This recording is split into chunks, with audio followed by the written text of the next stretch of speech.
बनाई और जो मुग़ल थे उन्होंने कुरान की कस्में लिख कर वहाँ पर अंदर भेजा कि आप एक बार ये अनंतपुर खाली कर दो, उसके बाद 6 महीने के बाद चाहे आप आ जाना, पर ये हमारी जान पर आई है। बादशाह सलामत खान पर बहुत नाराज़ हैं कि इतनी देर से 6 महीने हो गए, आप ये खाली नहीं करा सके अनंतपुर साहब, एक बार आप निकल जाओ तो हम आपको कुछ नहीं करेंगे, आप निकल सकते हैं।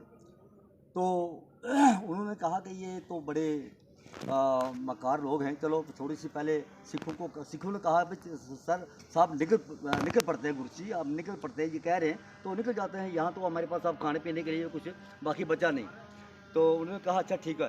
पहले कुछ जो अंदर उनके वहाँ उनके पास वो घोड़े वगैरह थे, उन पर उन्होंने जो पुराने जूते वगैरह जो पुराना गंद माल था वो उन पर लाद कर लैंप उनके साथ बाहर बांध कर वो बाहर निकाली। जब बाहर निकाली तो उन्होंने सोचा ये खजाना लेके जा रहे हैं, उन्होंने बाहर से हमला कर दिया। जब हमला कर दिया तो आगे जब देखा तो ये तो ऐसे कचरा था, माल था, मलबा था, गंद माल था, तो उनको बड़ी शर्म आई। तो गुरु साहब ने कहा देखा मैंने आपको कहा था कि ये जो है मक्कार हैं, ये कुछ भी कर सकते हैं, तो कुछ देर के बाद को आप सब्र करो, हम देर रात को निकलेंगे।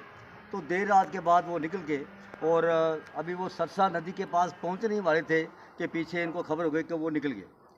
तो वहाँ पीछे से पूरी मुग़ल सेना सारी उनके पीछे हो गई। वो सरसा नदी के पास उन्होंने नित्यान किया, अपना जो पाठ पूजा थी वहाँ कुछ गुरु साहब करते रहे और सिख उनके चारों तरफ वो लड़ते रहे, उनको रोक के रखा जब तक कि गुरु साहब अपने पाठ से फारग नहीं हो गए। जब गुरु साहब वहाँ से फारग हो गए तो फिर जमकर वहाँ लड़ाई हुई, काफ़ी मुग़लों को वहाँ पर शहीद किया, भाई उदय सिंह जी, भाई जैता जी और वो वहाँ पर शहीद हो गए। तो ऐसे ही करते करते करते जब देखा कि अब कोई चारा नहीं है तो सरसा नदी में फ्लड आया हुआ था, क्योंकि बारिश हो चुकी थी, बहुत बारिश थी उस रात को, तो फ्लड आया हुआ था, तो बीच में से निकलना बड़ा मुश्किल था।